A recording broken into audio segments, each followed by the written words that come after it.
आज हम सीखेंगे कि मसीह के बगैर और मसीह के साथ। इस तरह आज भी बहुत सारे लोग जो हैं, जब मसीह के साथ जब तक उनका इनकाउंटर नहीं होता, उनकी हालत नहीं बदलती। और अफसोस के साथ ये कहना पड़ता है कि कई सालों से हम मसीह के साथ हैं, लेकिन हम फिर भी बदलते नहीं। मैं अक्सर कहता हूं, बच्चों को देखे, ताड़ा बच्चा घर दे दिल नहीं ना लगता। कई दफा ऐसी हमारी बहनें होती हैं, हमारे भाई होते हैं, भाई जी मैं ताड़े घर, ओ जी मेरा दिल नहीं सी लग रहा, तो मैं बाहर खानदान से दूर चला जाता है। अबलीस का मतलब इल्जाम लगाने वाला, वो घराने का मुखालिफ है, क्योंकि घराना खुदा का प्लान मंसूबा है।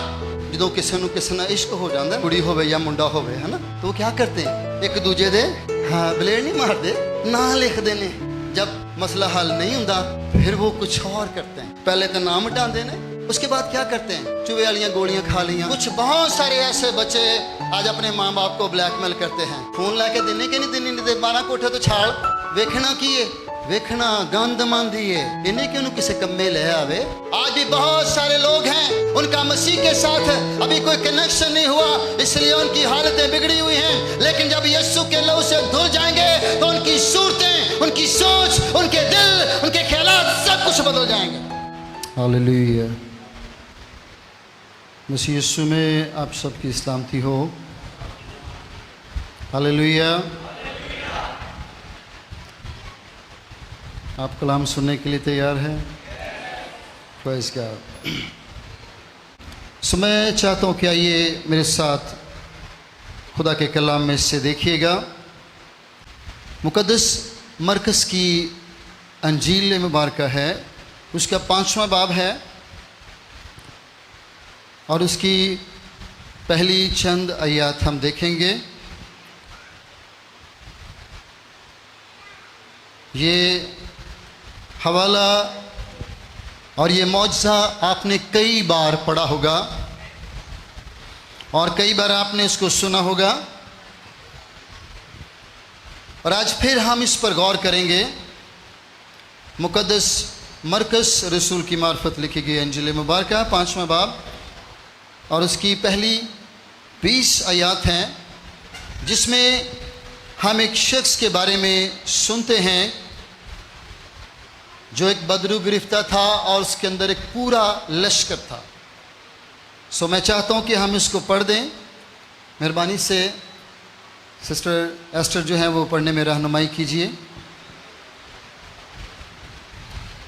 खुदा के कलाम मुकद्दस में यो रकम है, और वह झील के पार गरासीनियों के इलाका में पहुंचा, और जब वो कश्ती से उतरा तो फिलफोर एक आदमी जिसमें नापाक रूह थी कब्रों से निकलकर उससे मिला।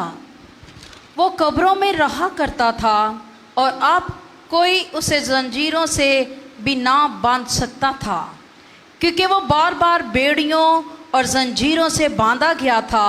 लेकिन उसने जंजीरों को तोड़ा और बेड़ियों को टुकड़े टुकड़े किया था, और कोई उसे काबू में ना ला सकता था। और वो हमेशा रात दिन कब्रों और पहाड़ों में चलाता और अपने ताई पत्थरों से जख्मी करता था। वो यीशु को दूर से देखकर दौड़ा और उसे सजदा किया और बड़ी आवाज़ से चिल्ला कर कहा, ए यीशु, खुदा ताला के फर्जंद, मुझे तुझसे क्या काम? तुझे खुदा की कसम देता हूँ, मुझे अजाब में ना डाल। क्योंकि उसने उससे कहा था, ए नापाक रूह, इस आदमी में से निकल आ। फिर उसने उससे पूछा, तेरा नाम क्या है? उसने उससे कहा, मेरा नाम लश्कर है, क्योंकि हम बहुत हैं। फिर उसने उसकी बहुत मिन्नत की कि हमें इस इलाका से बाहर ना भेज। और वहाँ पहाड़ पर सूरों का एक बड़ा गोल चल रहा था। बस उन्होंने उसकी मिन्नत करके कहा कि हमको उन सूरों में भेज दे ताकि हम उनमें दाखिल हों। बस उसने उनको इजाज़त दी और नापाक रूहें निकलकर सूरों में दाखिल हो गईं, और वो गोल जो कोई 2000 का था कराड़े पर से झपट कर झील में जा पड़ा और झील में डूब मरा। और उनके चुराने वालों ने भागकर शहर और देहात में खबर पहुंचाई बस लोग ये माजरा देखने को निकलकर यीशु के पास आए और जिसमें बदरूहें यानी बदरूहों का लश्कर था उसको बैठे और कपड़े पहने और होश में देखकर डर गए। और देखने वालों ने उसका हाल जिसमें बदरूहें थी और सुरों का माजरा उनसे बयान किया। वो उसकी मिन्नत करने लगे कि हमारी सरहद से चला जा। और जब वो कश्ती में दाखिल होने लगा तो जिसमें बदरूहें थी उसने उसकी मिन्नत की कि मैं तेरे साथ रहूं, लेकिन उसने उसे इजाज़त ना दी, बल्कि उससे कहा कि अपने लोगों के पास अपने घर जा और उनको खबर दे कि खुदावन ने तेरे लिए कैसे बड़े काम किए और तुझ पर रहम किया। वो गया और दिकपुलिस में इस बात का चर्चा करने लगा कि यीशु ने उसके लिए कैसे बड़े काम किए और सब लोग ताजुब करते थे। खुदावन के कलाम के पढ़े और सुने जाने पर उसकी खास बरकत हो। हमने यहाँ पर एक ऐसे शख्स के बारे में सुना है जो गरासीनियों के अंदर है और यीशु के साथ जब उसका इनकाउंटर होता है तो वो शख्स उसके अंदर क्या तब्दीलियाँ आती हैं और कई बार हमने इसके बारे में सुना है।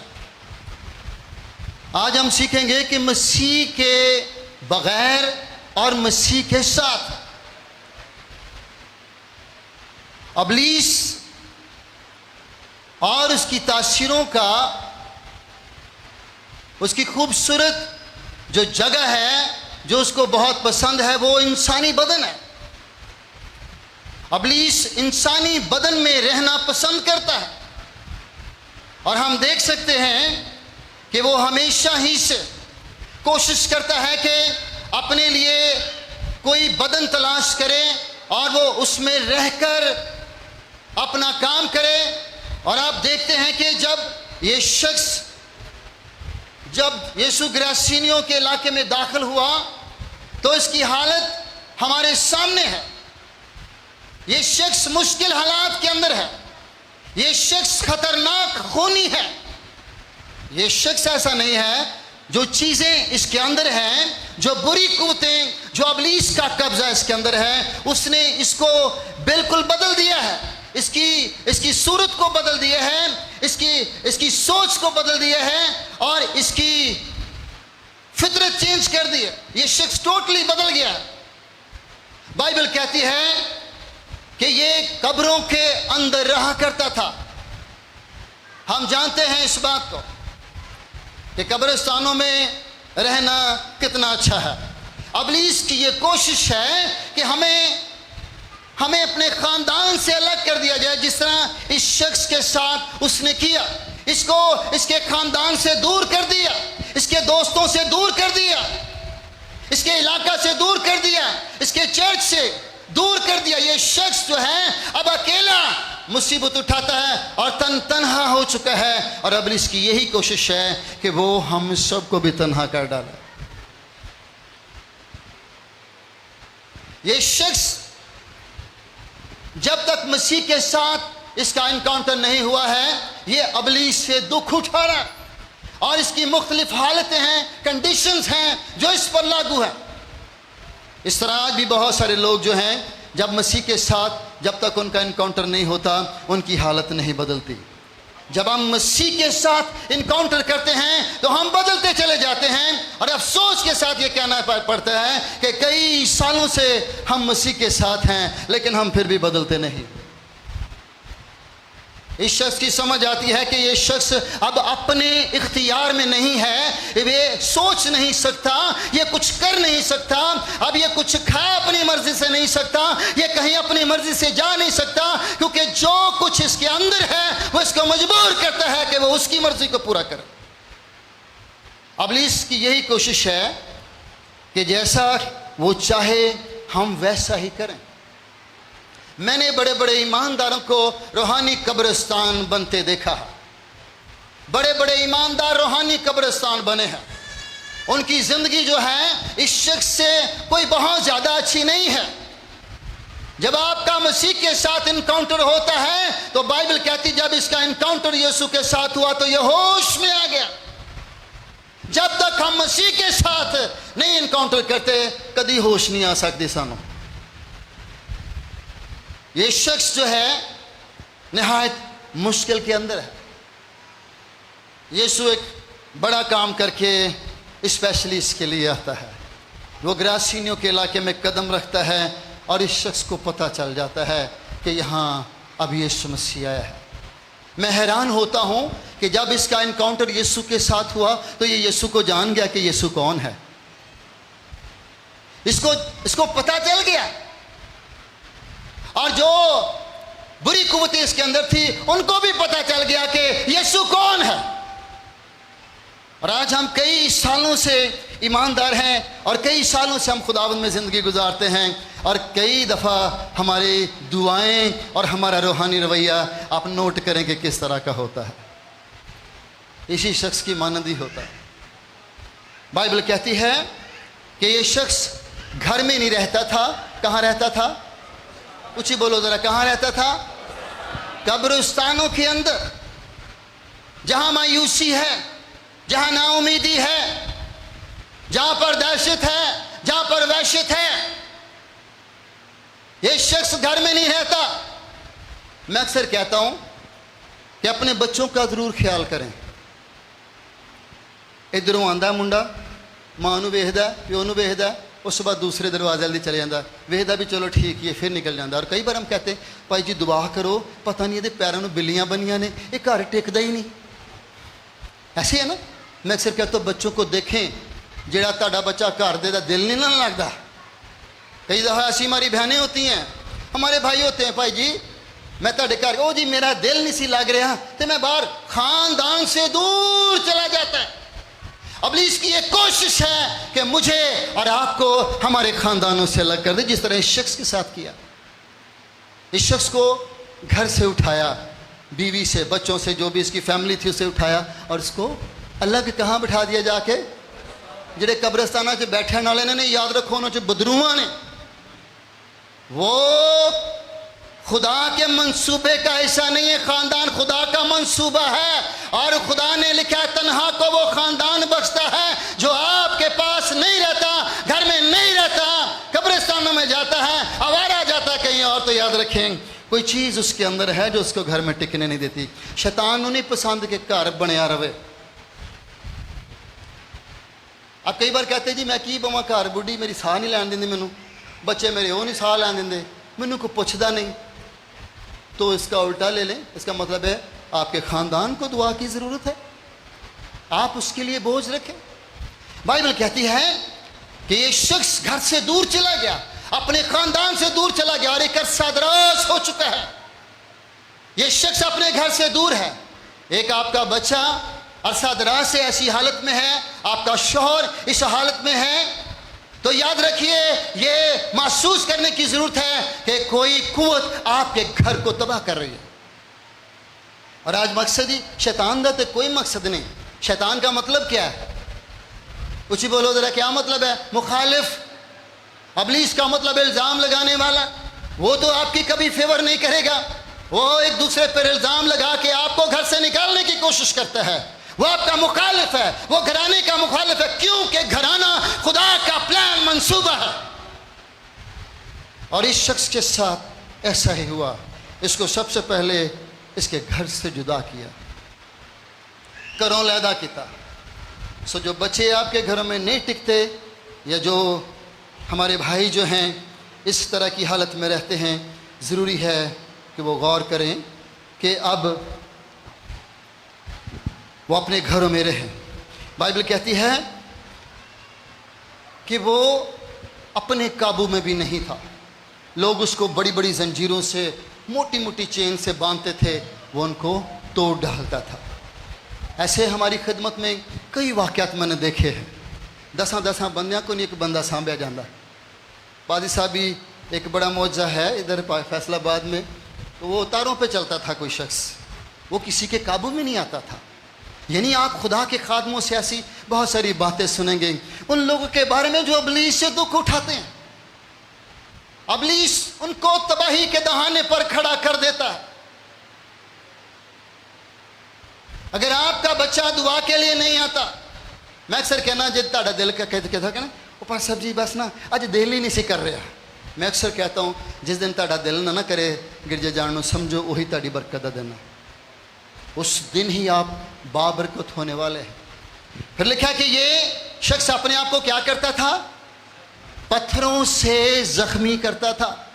हेलो, सुन रहे हैं आप? ये शख्स अपने आप को पत्थरों से जख्मी करता था, अपने आप को दुख देता था, अपने आप को वो लहू लहान करता था, क्योंकि अबलीस उसकी जान का दुश्मन था और वो उस बदन का जो खुदा ने दिया है अपने रहने के लिए, वो उसकी तजलील करता था। क्या करता था?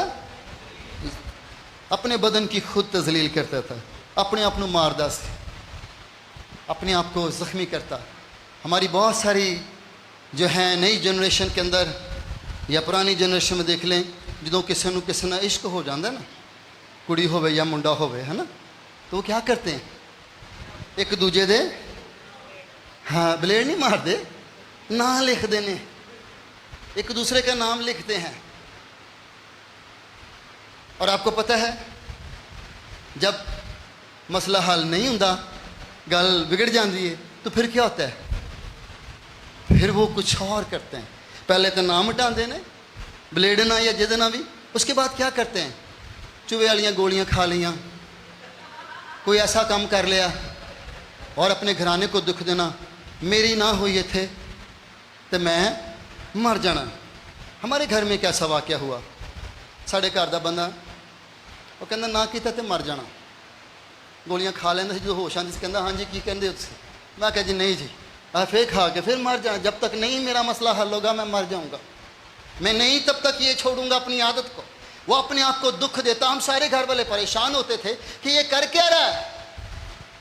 कुछ बहुत सारे ऐसे बच्चे आज अपने माँ बाप को ब्लैकमेल करते हैं, फोन लाके देने के नहीं देने दे, 12 कोठे तो छाल वेखना की है, वेखना गंद मांदी है, इन्हें कि उन्होंने किसी कम्मे ले आवे, बस सारी रात उंगली चलाती रहनी, स्क्रॉलिंग होती रहती है। आपने बात ना मानी तो मैं ये कर लूंगा, मैं ये कर लूंगा। बीवी शाह से कहती मेरी बात नहीं मानेगा तो देख मैं सबके सामने ये कर लूंगी। शौहर भी कहता मैं तंग आके मैं आ कर लेना। ये शख्स, इसको देखिए, आज लोगों के हालात ऐसे ही हैं घरों में। यकीन करें अबतरी की रूह घरों में काम कर रही है, बच्चे कंट्रोल में नहीं है। मैं अक्सर कहता हूँ आप छोटे बच्चे को देखें, जब वो देखें कि उसकी हरकतें, एक दफ़ा कहेंगे पादरी साहब जी ए काबू च नहीं आंदा मुंडा साढ़े ते, इन्ना को इन्ना छोटा आ जाए, इन्ना कहेंगे बड़ा थराज है, जिहड़ी चीज़ हथी आंदी है सिर च मार छड़दा। और मैं क्या कहता हूँ, मैं अक्सर कहना जे इन्ना कि तुहाडे को काबू नहीं आया तो तुसीं कहंदे हो आप ही वड्डा होकर ठीक हो जाएगा, फिर किवें ठीक हो जाएगा।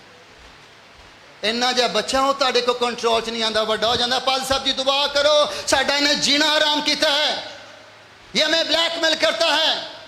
उसको देखिए, अबलीस आपके घराने का दुश्मन है, उसकी कोशिश है कि वो बच्चों को हलाक करे, बेरहमी का शिकार करे, सारी उम्र नदामत और शर्मिंदगी रहे। मुझे याद है एक लड़का मेरे पास आया चर्च के अंदर, किसी गांव से ओकाड़ा के, तो उसने ना, मैंने देखा उसके हाथ पे ना कुछ लिखा था, लेकिन उसने ब्लेड मार मुर की इस तरह की कुछ चीज़ें करके तो उसको मिटाया हुआ था। तो मैंने उसको पूछ लिया, मैंने कहा हाँ ऐ की चक्कर है यार? वो कह दिया बाँह वाली उन्हें शर्ट पाई सी। मैं क्या की सी? कहता जी कुछ नहीं सी जी। मैं कह 10 नाकाम हो गया। बेरहम आदमी अपने बदन को दुख देता है। बाइबल क्या कहती है? तुम जिंदा खुदा का मकदस हो और खुदा का रूह तुम में बसा हुआ है, खुदा का मकदस पाक है और वो तुम हो, और जो इस मकदस को बर्बाद करेगा मैं उसको बर्बाद कर दूंगा। अबलीस इसको जख्मी कर रहा था, इसको मजबूर कर रहा था कि वो अपने आप को मारे, अपने आप को काटे, अपने आप को परेशान करे। जब हम मसीह के साथ इनकाउंटर नहीं करते तो याद रखिए आप उससे बच नहीं सकते, आप बच नहीं सकते। जब मसीह के साथ इसका एनकाउंटर नहीं हुआ तो आप देख सकते हैं लिखा कदी नहाता ही नहीं सी, ना कदी वाल कटाए ना कदी नाखन कटे। इसकी हालत देखें जो कदी नहाता ना होवे। कई ऐसे बच्चे ने साढ़े, यकीन करो, उन्होंने हफ्ते बाद भी कहना पैंदा भाईओ नहा लो बेटा नहा लो। कोई इंज डरते हैं जिमें पानी पता नहीं की चीज़ है उन्होंने। ये नहाता नहीं था। मैं आपको दूसरे लफ्ज़ों में बताना चाहता हूँ, इब्लीस हर तरह से इसकी जान का दुश्मन था। इसको घर से भी दूर कर दिया, इसकी शक्ल भी बिगाड़ दी। एक रीछ की तरह नजर आता, रिछ नहीं जिवें होंदे, बाल बड़े बड़े हैं, और जब कई कई महीने आप नहाएंगे धोएंगे नहीं अपने बालों को तो वो क्या बन जाएंगी, बड़ियां बड़ियां जड़ावां। फिर ताड़े मेरे वर्गे जाके इन्हां दे गोडे लग जाते हैं। तो ये शख्स बदल चुका है, इब्लीस ने इसकी शक्ल बिगाड़ दी है। आज भी बहुत सारे लोग हैं, आज भी बहुत सारे लोग हैं जो मसीह से दूर हैं, उनका मसीह के साथ अभी कोई कनेक्शन नहीं हुआ, इसलिए उनकी हालतें बिगड़ी हुई हैं। लेकिन जब यीशु के लहू से धुल जाएंगे तो उनकी सूरतें, उनकी सोच, उनके दिल, उनके ख्यालात सब कुछ बदल जाएंगे। और यीशु यही चाहता है, यीशु यही चाहता है कि वो बदल डाले। हम अपने आप को दुख ना दें। आज कलीसिया में मैनू कदी कदी लगता है कलीसिया या तो महज एक इंटरटेन प्लेस है, तफरीही मकाम है। लोग अच्छे अच्छे कपड़े पहन के आते हैं, तैयारी करके आते हैं और एक शो देखते हैं, कुछ गाने वालों का और कुछ बजाने वालों का, और कुछ उसके बाद सामने खड़े हुए टाई लगा के किसी शख्स के बोलने का, और उसके बाद वो तालियां बजाते हैं और वो घर चले जाते हैं। लेकिन याद रखिए, जो चर्च है, जो पुलपिट है, वो मसीह के साथ इनकाउंटर की जगह है। जब लोग इसलिए आते हैं कि आज जो कुछ बोला जाएगा, गाया जाएगा, सुनाया जाएगा, वो मेरी ज़िंदगी को बदल देगा, तो यकीन कीजिए ऐसा ही होगा। आप जैसे आए हैं वैसे नहीं, आप जाएंगे भर के बरकतों से। कई बार आपने देखा होगा, आप पादरी साहब को बताते होंगे, पादरी साहब जी मेरा दिल नहीं सी कर रहा और मैनू बड़ी प्रॉब्लम सी, पता नहीं जिस्म जकड़िया होया, लेकिन जैसे ही मैं इबादत में आई हूँ, इबादत के बाद मेरा जिस्म हल्का फुल्का हो गया और बड़ा सुकून जा हो गया। भला क्यों?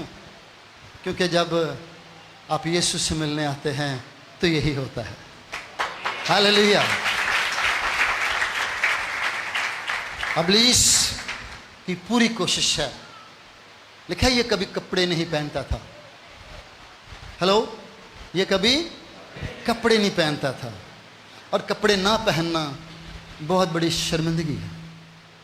लोगों के दरमियान नंगे घूमना ये अच्छी बात नहीं है, शर्मिंदगी का बाइस है। इब्लीस की यही कोशिश है। जिस तरह इसने इसके कपड़े उतार दिए, इस तरह आज भी हम सबको रूहानी तौर पर नंगा करना चाहता है। हमें भी ये शर्मिंदगी का बायस बन रहा था। एक बुरा सा शख्स है, एक बिगड़ा हुआ शख्स है, एक खूनी शख्स है, जिसके रास्ते में कोई नहीं आता, जहां वो खड़ा हो जाता है कोई शख्स गुजर नहीं सकता। ऐसा उसका रवैया है। ये तुंदखू है, ये खूनखार है, एक भेड़िए, एक जंगली खूनखार जानवर की तरह बन चुका है। आज बहुत सारे लोग जो हैं मसीह से दूर होने की वजह से इसी तरह के हो चुके हैं, खूनखार हो चुके हैं। जैसे मैं सुबह कह रहा था, एक ही जगह पे बैठे होंगे ने कई साल, 10 साल हो गए मैंने जी पादरी साहब के मैंबर बनया। मैं जी 20 साल तो गिरजे आ रहा जी, मैं 18 साल तो आ रहा, और नाल दे बैठे गीत गा रहे हैं, रब खुदावंद बादशाह, सारे ही वही गा रहे हैं। मैं जैसे सुबह मैंने गीत गाया कि पूरे दिल से, पूरी जान से, पूरी अक्ल और पूरी ताकत से खुदावंद अपने खुदा के साथ क्या करो, मुहब्बत करो। अब वो गीत भी ये गा रहे हैं, लेकिन कहते जी भाई जी यह नहीं हो सकता, बस गिरजे जाना साड़ी मजबूरी है। हुण वो आ जाते हैं हुण, लेकिन मैं तो पसंद नहीं करता उन्हें बुलाना। वो यही इब्लीस का रवैया है। वो खुदा को नापसंद करता है और जो उसकी बादशाही के लोग हैं उनको भी नापसंद करता है। वो आपका रवैया बदल देता है, आपका बिहेवियर चेंज कर देता है, आपको नरमा देता है, आप देखें जब साउल पर बुरी रूह आती थी इसी शख्स की तरह, तो वो क्या करता था? वो दाऊद को मारने की कोशिश करता था। जब खुदा उसके साथ था तो वो बादशाह था, वो नबी है। लेकिन जब खुदा का रूह से अलग होता है तो लिखा है कि बुरी रूह उसको सताती है, जो उससे गलत काम करवाती है। मैं कहता हूं, अक्सर कहता हूं, एक बदरू हाजिर हो जाए ना कलीसिया च ते सारियां दी दौड़ लग जाती। इस शख्स के अंदर कितनी बदरूएं थी? लश्कर। और एक लश्कर में ये यहूदी जो ट्रम है उसके अंदर गालिबन 6000 बदरूहें। ये फौजी टर्म कंडीशंस हैं। एक लश्कर के अंदर 6000 लोग होते हैं, फौजी होते हैं। तो एक लश्कर था इसके अंदर, एक नहीं सी। तो आप देखें इसका रवैया किस, एक पता नहीं केड़ी। और हमारे पास यकीन करो साढ़े को भी लश्कर ही जे, साढ़े को भी लश्कर है। असी कई लश्कर रखे हुए हैं, झूठ दा, फराड दा, धोखे दा, हाँ, नफरत दा, बुगज दा, कीना दा, पता नहीं केड़े केड़े। असी भी लश्कर ही लैके तुरे फिरने। यीशु के पास आइए, यीशु के साथ इनकाउंटर कीजिए। आप देखेंगे बाइबल मुकद्दस में लिखा है जब यीशु से इनकाउंटर हुआ, यीशु ने कहा इसमें से निकल जा। तो बाइबल मुकद्दस में लिखा है ये शख्स जो बड़ा खूनखार था, ये शख्स जो खुदा से दूर था, अपने खानदान से दूर था, जिसको होश नहीं थी कि वो क्या कर रहा है, बाइबल कहती है इसको होश आ गई और वो यीशु के कदमों में आ गया। जब हमारा इनकाउंटर यीशु मसीह के साथ होगा तो ही होश है। ये याद रखिए, वरना तानू होश कोई नहीं आने। क्योंकि यीशु मसीह आपको हिकमत देता है, दानाई देता है, फहम देता है, खैर देता है। मेरे भाई और बहनों, ज़रूरत है कि हम होश आए। लिखा रास्तबाज होने के लिए होश में आओ। रास्तबाज होने के लिए होश में आओ। जब मसीह के साथ हम जुड़ जाते हैं तो फिर होश आ जाती है। फिर ये नंग तड़ंगा शख्स भी कपड़े पहन लेता है, फिर इसकी हालत बदल जाती है। फिर इसको होश आ जाती है मेरी फैमिली है, मैं फैमिली से दूर था, मेरे कुछ दोस्त हैं, मेरा कुछ शहर है, मेरा कुछ गांव है, मेरा अपना घर है, मेरी कुछ ज़मीनें हैं, मेरा कुछ स्टेटस है। फिर स्टेटस भी याद आ जाता है। लेकिन जब तक आप मसीह से दूर हैं तब तक आपको कुछ होश नहीं होगी। और याद रखिए इब्लीस की यही कोशिश है कि सानू कभी भी होश ना हो। मेरे भाई और बहनों, आज मौका है हम मसीह के साथ ज़िंदगी गुजारें। एक शख्स यीशु मसीह के पास आता है, यीशु मसीह के साथ दमिश्क की राह पर उसका इनकाउंटर होता है। और बाइबल मुकद्दस में लिखा है वो जो खूनी शख्स था मसीहों का, उसके बाद वो बदल जाता है। और फिर वो इस हद तक बदल जाता है कि वो अपने आप को मौत के लिए पेश करता है। और फिर वो कहता है अब मैं ज़िंदा न रहा बल्कि मसीह मुझ में ज़िंदा है। आइए खुदाबंद की शुक्रगुजारी करें कि खुदाबंद ने हमें होश दी है, हमें निजात दी है, हमें बदल दिए है। Praise Jesus. खुदाबंद आपका बरकत है। आमेन।